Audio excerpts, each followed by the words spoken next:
when wildlife and humans face off in the big city. Raccoons invade backyards. Snakes annex an historic landmark. Gulls come to blows over a slice of pizza, and a city park is transformed into a wrestling ring. On the jagged coast of Canada's eastern shore, a delicate and diverse ecosystem thrives on the fringes of the continent. Welcome to the Wild, Wild East.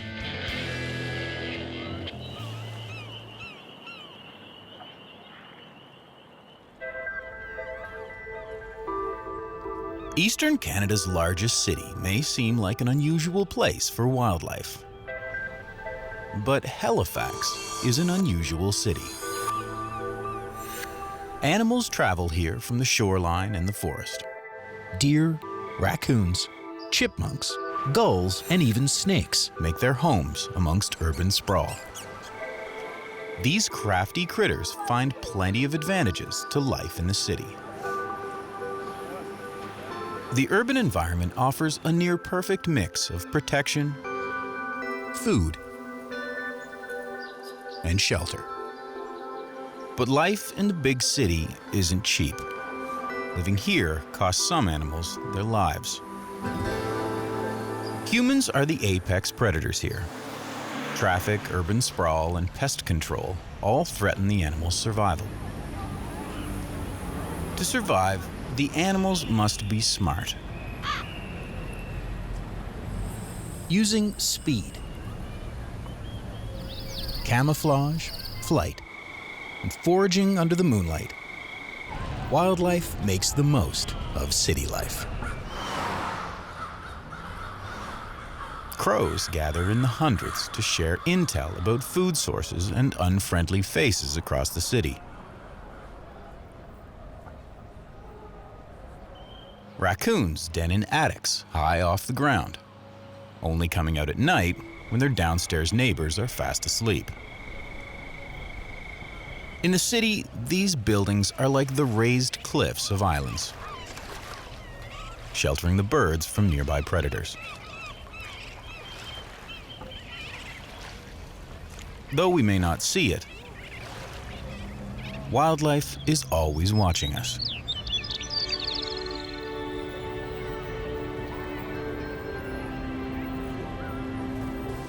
This is the city, seen through the animal's eyes.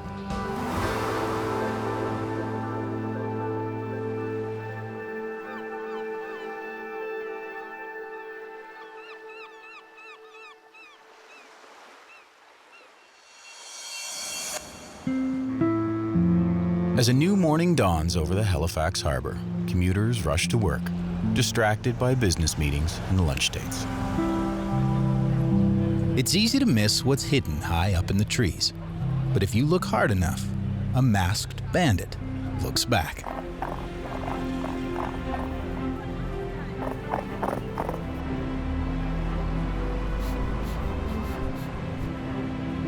Raccoons are everywhere in Halifax. For every one in the woods, there are at least 10 in an urban environment the same size. That means in the city, there could be up to 50 raccoons per square kilometer. Raccoons are even living in people's houses, transforming an attic into a den. And unbeknownst to the homeowners, these kits were born here last spring.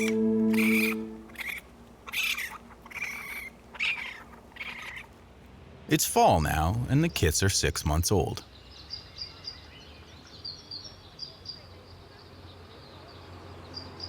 Like all raccoon moms, she's a single mother, bringing up her litter all on her own. She teaches by example. The kits shadow her on foraging trips as their senses develop. Though they have good night vision, raccoons are thought to be colorblind and have trouble seeing long distances. Their other senses are more attuned. Raccoons' hearing is so strong, their ears can pick up an earthworm squirming underground. and their noses help them navigate undetected while the city sleeps, catching whiffs of potential food or the scent markings of other raccoons. But their most important sense by far is touch. Raccoons see with their hands. 2/3 of the sensory receptors in a raccoon's brain are used to process tactile information, more than any other animal. Raccoons will rub their food before consuming it, gaining information about what they're about to eat. And they're able to find insects simply by digging their paws deep into the garden. In the wild, raccoons need to escape ambushes from bobcats and coyotes. But their greatest killer in the city? Traffic. It's mom's job to teach the young kids how to dodge dangers and find food. She's their protector until the young raccoons are 10 months old and ready to strike out on their own. Raccoons are nocturnal, so while they rest, the city begins its day. It's time for this furry family to nod off.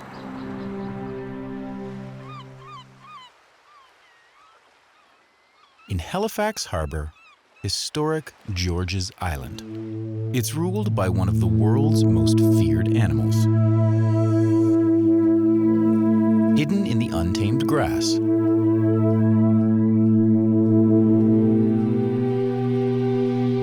the maritime garter snake. This military fortress was built in the 1700s to protect the young city of Halifax. After the Second World War, the fortress was abandoned, and the snakes seized control. On the mainland, the legend of Snake Island grew, with rumors of thousands of snakes. A scientific survey from 2006 clarifies the speculation, estimating that there are around 600 adult snakes here. Not many people visit the island, and even fewer see a snake, much to their relief. But if snakes can't be seen on George's Island, it's because they don't want to be. The cracks and crevices of the decaying fortress make perfect hiding spots. But when no humans are around, garter snakes lie out on the warm stones to regulate their body heat.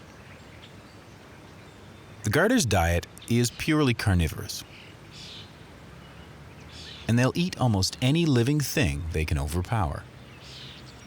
On George's Island, that means lots of insects.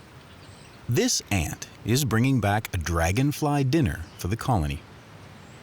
But if it's not careful, it might become a snake's snack. But the most plentiful item on the George's Island menu is escargot.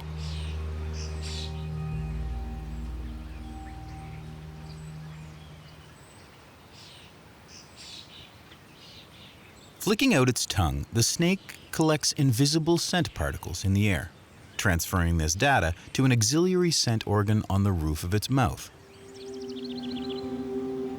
Snakes primarily see the world through their tongues, and its forked tip expands their view. Garters were so named by North America's early settlers. Their scales resemble the woven ribbons worn by the people of the time to hold up their socks. They are the largest serpents in Nova Scotia and can grow as long as baseball bats. Underneath their scales, the snake's skeleton is made up of 200 vertebrae. Humans only have 33. Sandwiched between ribs and skin is a layer of muscle that gives the snake amazing control over its entire body. People have marveled for ages at the serpentine slither. How can a beast without limbs move with such precision? Snakes propel themselves by using their environment. They weave forward by pushing their bodies off rocks and plants. Slithering across open ground is a little trickier. In the same way hockey players dig their skates into the ice to push off, snakes use their overlapping scales to dig into the ground and push themselves forward. And because the scales all face the same direction, a snake can't move in reverse.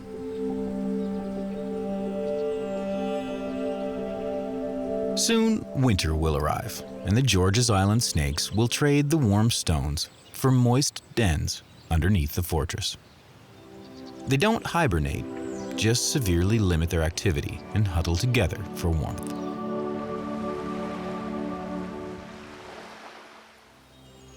At the southern tip of Halifax Peninsula is Point Pleasant Park, a little piece of nature on the fringe of the urban landscape. This is the place urbanites go, expecting to see wildlife, like the black-capped chickadee, the North American red squirrel, or the eastern chipmunk. Feeders to decorate the paths draw out wildlife, and the well-fed critters have come to rely on the nuts and birdseed left out for them. They've adopted a new human-assisted foraging pattern. While it changes their natural behavior, it also means more animals are able to survive here. And for birds like the blue jay that forage year-round, it means a reliable meal during the harsh winter.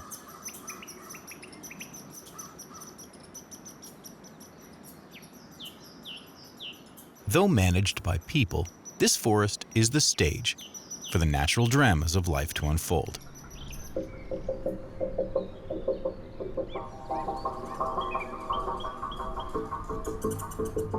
The highly territorial squirrel watches on. As far as he's concerned, these nuts are his. He won't stand for this intrusion, not from the smaller chipmunk.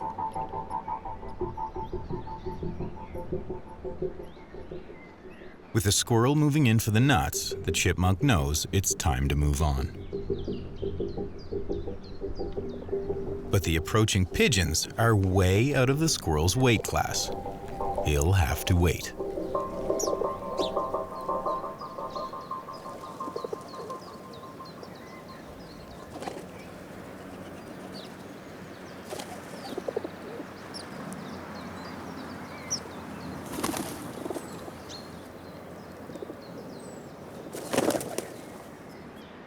The squirrel moves back in for the nuts.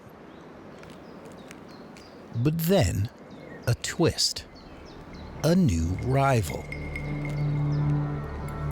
In the city park, territories frequently overlap. Dust-ups like this one happen in the blink of an eye.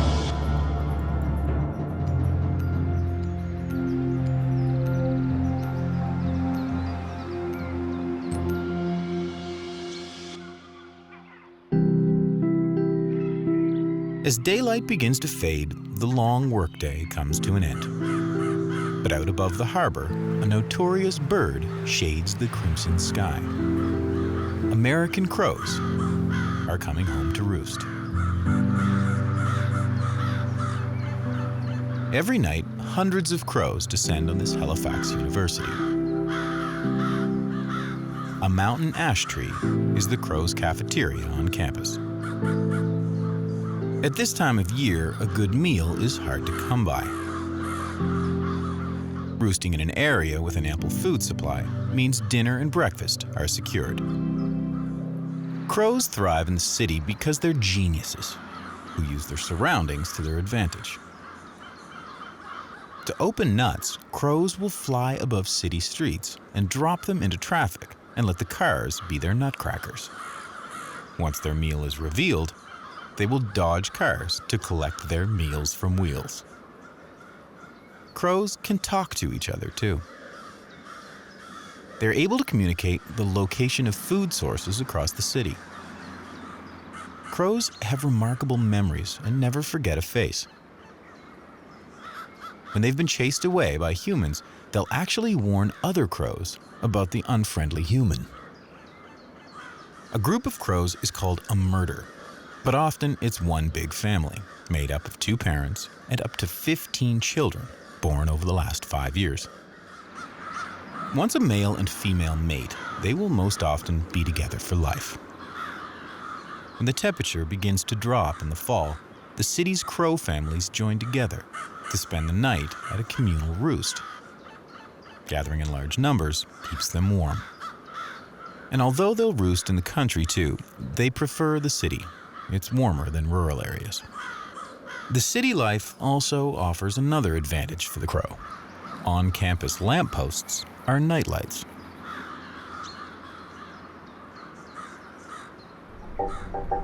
This helps them spot their greatest predator, the great horned owl. But with this many crows in one spot, he wouldn't dare attack. Crows ward off predators by mobbing them, cooperatively attacking the predator, like a scene straight out of a Hitchcock film. As the night wears on, crows swoop in from all directions, their numbers entering the hundreds. The roof of this university building is their final resting spot. This murder, silenced by the night.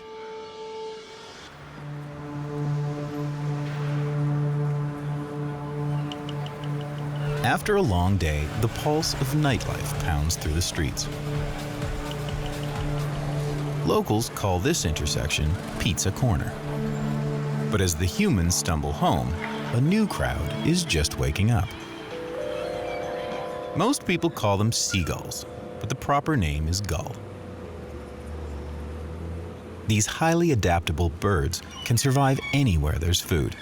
Until a century ago, that meant living near the water and preying on fish and crustaceans, so people gave them the nickname seagull. But they've found easier pickings inland.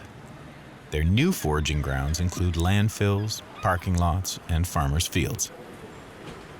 There are over 50 different species of gull around the world. The 2 most common in North America are ring-billed and herring gulls. The best way to tell them apart is by the markings on their beaks. Ringbills have a black ring. Herring gulls have a red dot. This crowd is a mix of both. As the morning draws closer, more and more gulls descend on Pizza Corner. This nightly ritual is a blessing for the city sanitation crew. The gulls do most of their work. The number of gulls around the world has skyrocketed in recent years. In areas where food is abundant, they can double their population every 15 years. But gulls' increasing proximity to humans has made them more confident and more aggressive.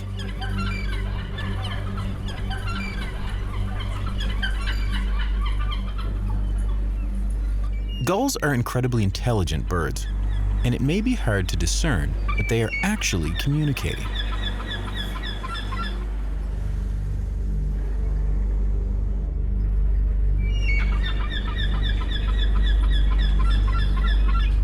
Its long call tells the other gull it's not going to back down.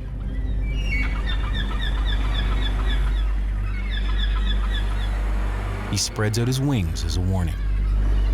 This gull won't hesitate to peck.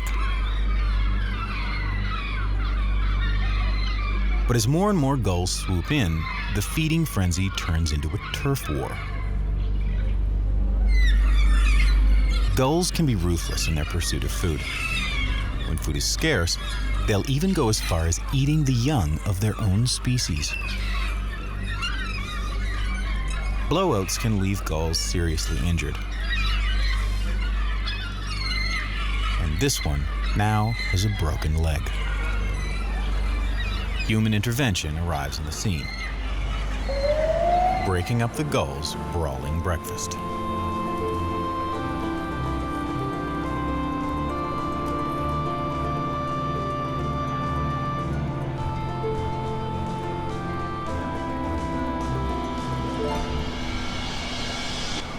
Meanwhile, across the city, another nightly occurrence in a typical urban backyard.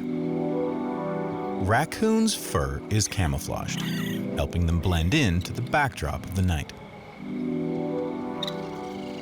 Many people believe that raccoons are the genetic descendants of dogs, cats, or even bears, but they constitute their own species.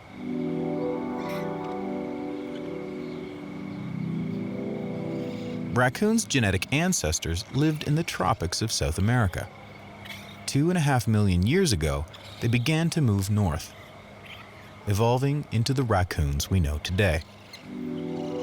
As the population of North America grew, raccoons began living closer to humans. Now, animal researchers believe that city raccoons are evolving again, adapting to their new urban environments.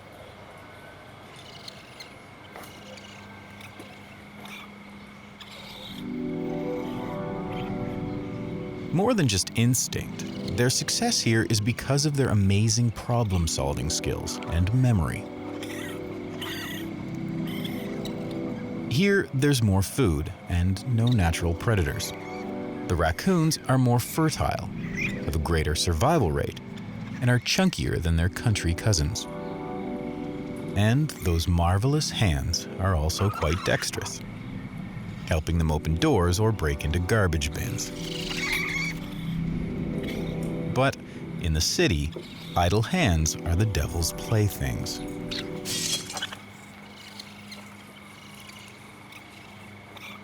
With their cover blown, the raccoons move on to the next backyard.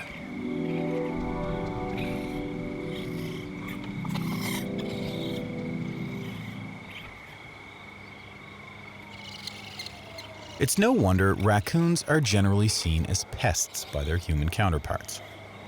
They even carry and spread harmful diseases like rabies and distemper.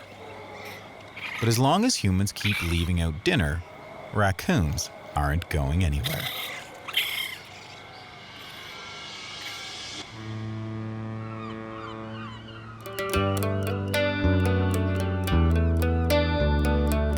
Another day in the wild, wild east, and the routine begins again.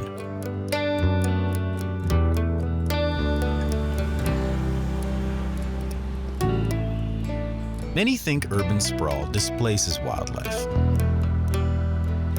But the story is much more complicated. Animals are everywhere in the city, adapting their behavior to new surroundings. And in some cases, even changing it. Wildlife in the city can be messy or loud. But from the animals' point of view, they've got just as much right to be here as we do. They share our food, our streets, and even our homes. And someday, if city planners are mindful of nature's design, human and animal life may achieve harmony in Halifax.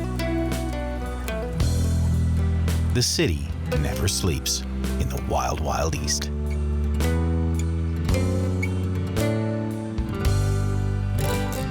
Beavers, moose, and moths don't seem to share too much in common. But when these tree-eating animals come together, it's triple trouble for one of Canada's oldest national parks. On the jagged coast of Canada's eastern shore, a delicate and diverse ecosystem thrives on the fringes of the continent. Welcome to the Wild, Wild East.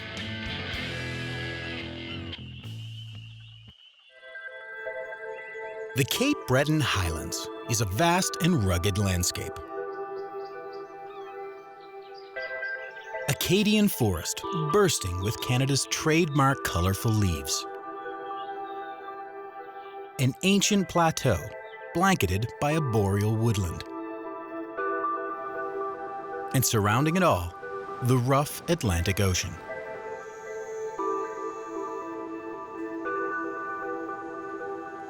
This primeval forest is the home of over 1,000 different animal species.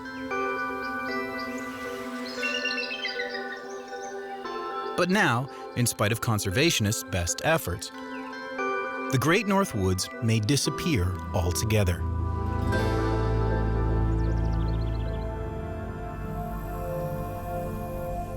In the 17th century, Europe's great explorers began crossing the Atlantic in search of wealth and resources.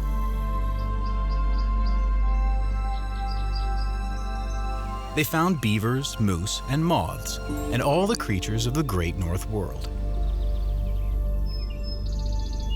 The forests and oceans of North America were a vast new source for fish, fur, and wood.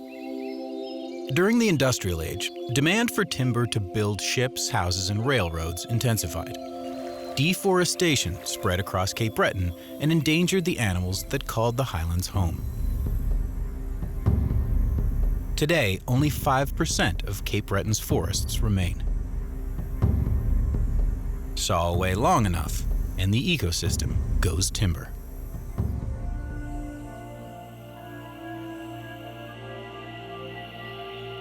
The majestic moose is Canada's biggest four-legged celebrity.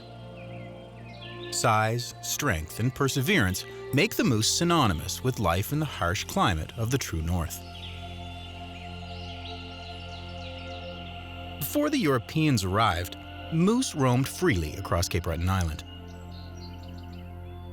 The exact number is unknown, but historic records show that in the late 1700s, over 6,000 moose were hunted annually in Cape Breton. They weren't just killed for their meat and fur. Moose fat was a hot commodity, used to make candles and lubricate steam engines.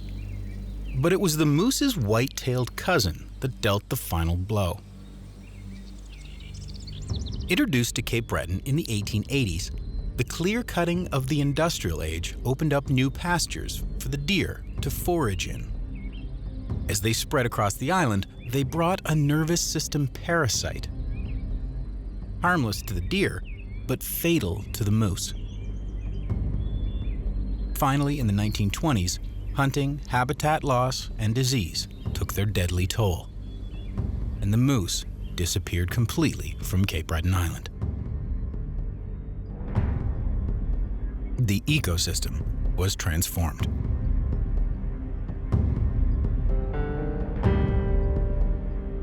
Trees lost to loggers, species gone extinct from Cape Breton Island.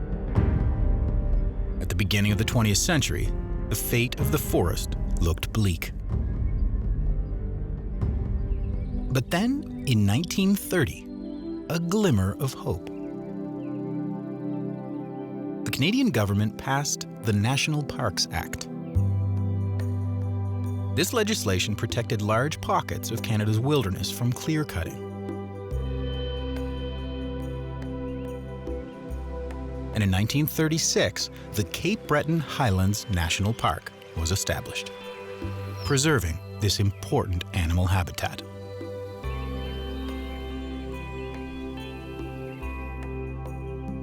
This protected area is 20 times the size of Manhattan, with 1.5 million fewer people and more than 100 million more trees.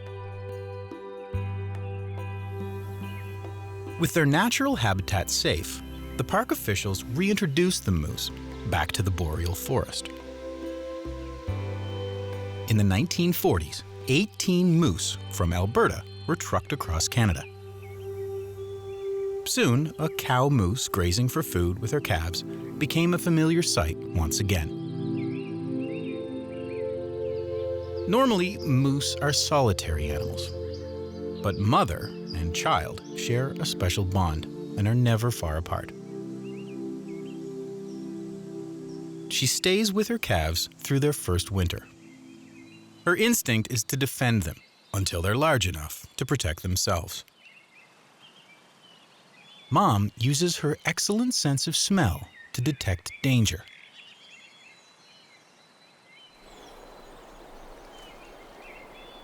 But there are no airborne alarms here. In Cape Breton, moose have no natural predators.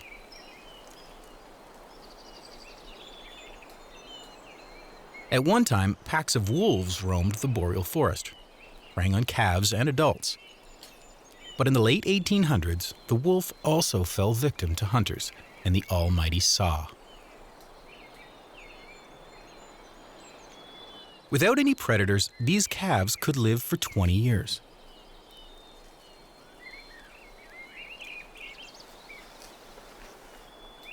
At home in the protected park and safe from their natural enemies, the moose's reintroduction in the 1940s got started on the right hoof. Weaving between the forest's hills and its valleys are rivers. They flow down the Highlands plateau and bring water, the source of all life, to the creatures of the Highlands.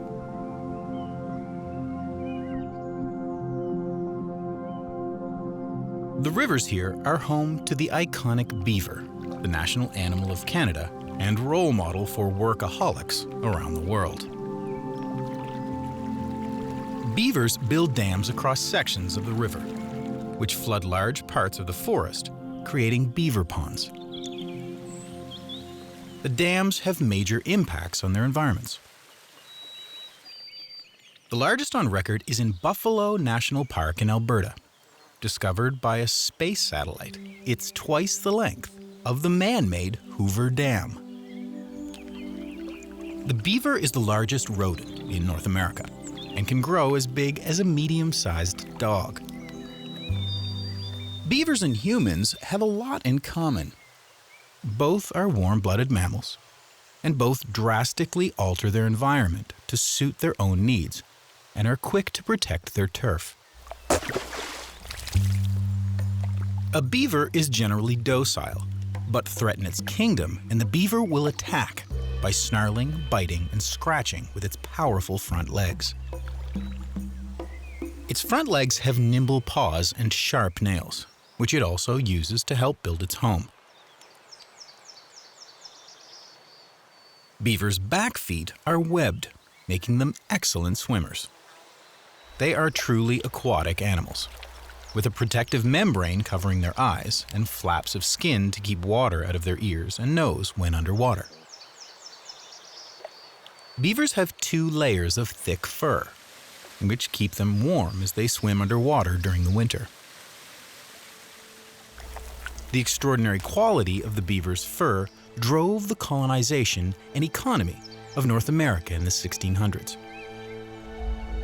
Beavers barely survived their brief foray into fashion. From 1670 onward, the Hudson's Bay Company loaded 2 or 3 ships a year with beaver pelts, bound for England. In 1 year alone, over 130,000 beavers were killed for the fur trade. Beavers mostly eat leaves, buds, and inner bark of young woody plants that grow along their waterways. But they'll also eat water lilies and other aquatic vegetation. Beavers don't actually eat trees, though their tireless dam maintenance could give another impression. The beaver's work ethic is motivated by an unusual adaptation. Their teeth never stop growing. Chewing keeps them short and sharp. A beaver's most iconic and useful feature is its tail. Covered in scales and sparse hair, it serves many purposes. In the water, the tail primarily acts as a rudder, but it has another important function. Coyotes, bears, mountain lions, and wolves are the beaver's main predators. But the beaver is only vulnerable when it ventures onto land.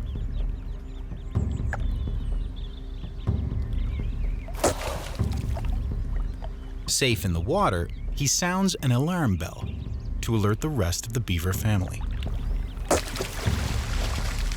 Danger lurks nearby. The coyote's cover has been blown.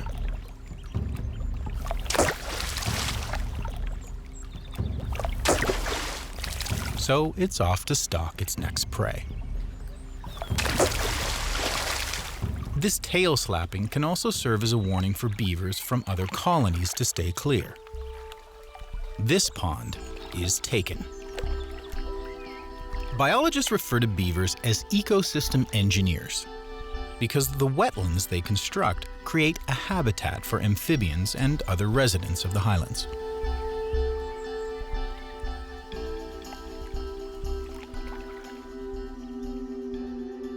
And the beavers' wetlands are a favorite foraging ground for hungry moose, who eat water lilies and other aquatic plants.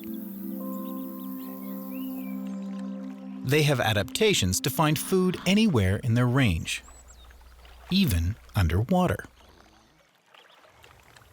Moose have a special valve that blocks the entrance to their nostrils, allowing them to submerge their mouths fully and pick out the foliage underneath. Out of the water, a moose can strip bare any part of a tree it can reach. They have no upper front teeth.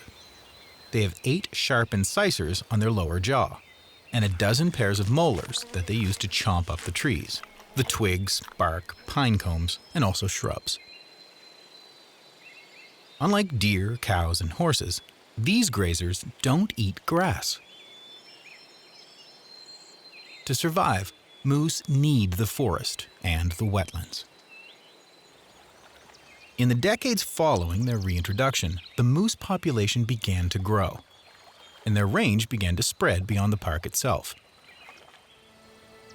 It looked like the forest was ready to turn over a new leaf. But then, a new threat emerged from another voracious herbivore. This one is smaller than your pinky finger. The spruce budworm.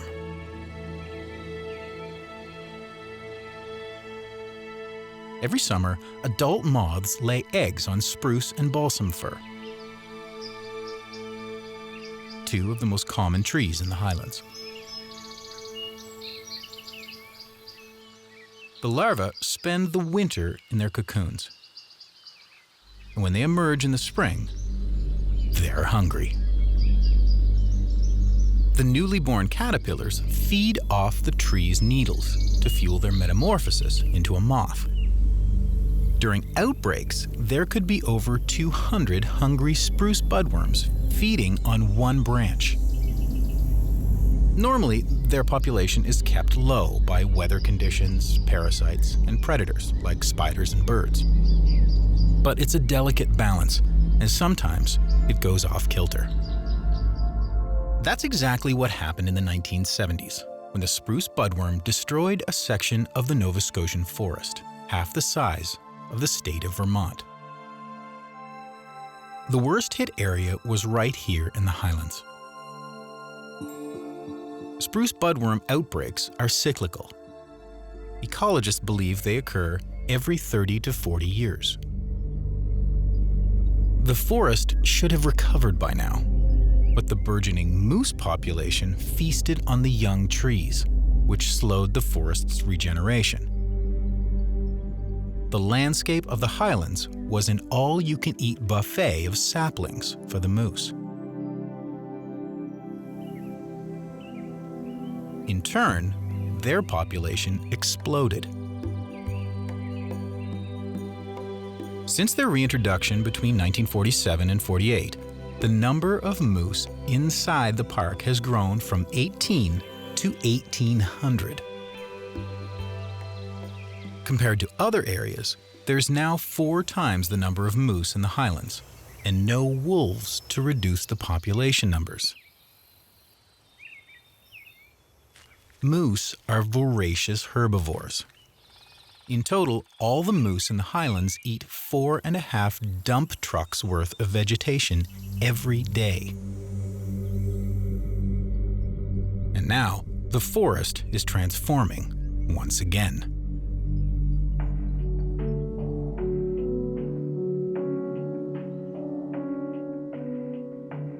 Fall is the most active harvesting season for beavers. With winter on its way, they work overtime to fix up dams and lodges before their pond freezes. A recent rainfall has compromised the beavers' territory, and the dam has struck a leak. If it's not patched, the beaver's pond will drain. This will expose the lodge, and it will no longer protect the beaver and its family from terrestrial predators. Rushing water is the beaver's alarm bell.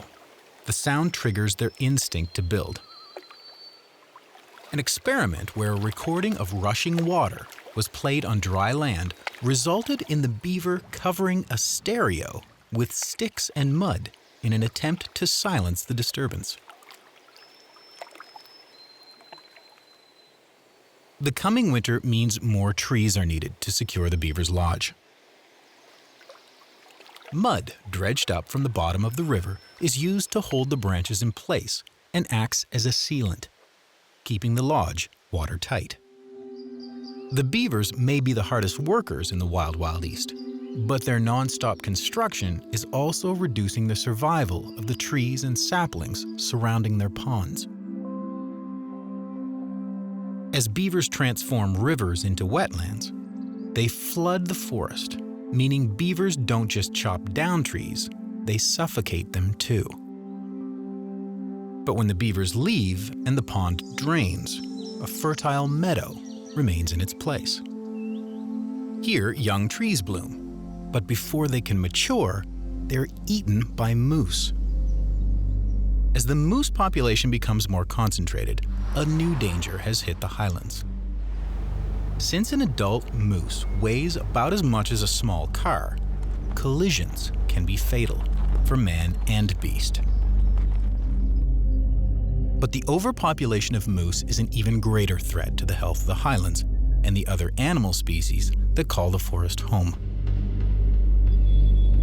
Most of the animals of the Highlands could not survive anywhere else in Cape Breton. They have adaptations to live in the forests here.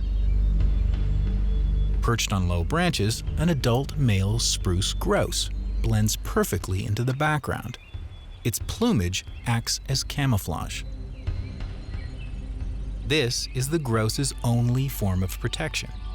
And like the moose, budworm, and beaver, it feeds off the forest, mostly eating the needles from fir trees. If the Great North Woods can't recover, the spruce grouse is just one of over 1,000 species set to lose its home. And so, park officials are taking action to restore the balance of the Highlands. Atop North Mountain, a strange structure stands in the middle of the park. It's called an exclosure, the opposite of an enclosure. It's designed to keep moose out. The trees inside are saplings, which a moose would devour in a single sitting. By fencing the moose out, park officials hope the trees inside will grow tall enough to survive the moose's appetite. The park currently has 2 exclosures, both built in 2007. The one on the Skyline Trail is the largest, covering an area the size of 9 football fields. It's estimated that over the next 5 years, plant life will grow 7 times as dense inside the protected areas. But the outcome is uncertain. It will be decades before the effects of the exclosures on the park can be measured. In the meantime, the rest of the forest will continue its struggle. With the exclosures only covering a small area of the park, their effect is contained. In the end, there's still too many moose in the Cape Breton Highlands.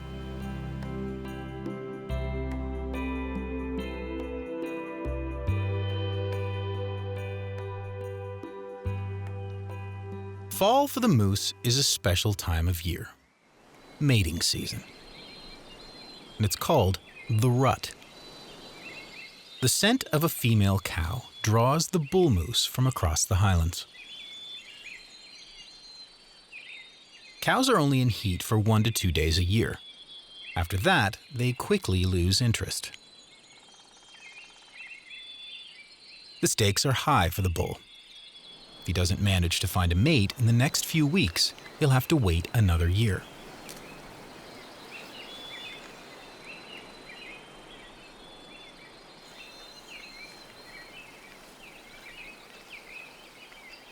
It's a rare social moment. This is the only time the solitary animals seek out company. But their union means that the moose population is set to grow again in the spring. So park officials are exploring every option to restore the natural balance of the moose population. There's even talk of bringing back an old nemesis, the wolf. But the effects of that management strategy still need to be studied.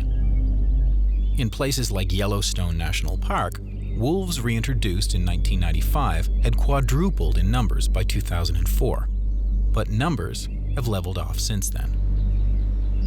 Wolf reintroduction may be considered again in the future, but park officials feel they need to take immediate action to rein in the number of moose in the Cape Breton Highlands.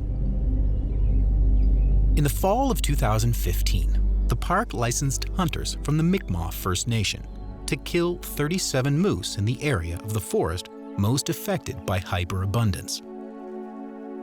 The cull has been a subject of controversy, but officials believe it's necessary to protect all the animals of the Highlands. With a new year on its way, the future remains uncertain for the animals of the Cape Breton Highlands National Park. It's still not known what, if any, impact the moose cull will have. And there are signs that another spruce budworm outbreak may be on its way. But there's a glimmer of hope.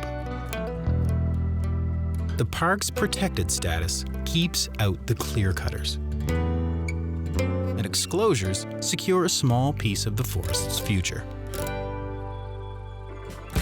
The ultimate goal is simple: return the forest to its former glory and restore this important animal habitat. It's a balancing act in the wild, wild East.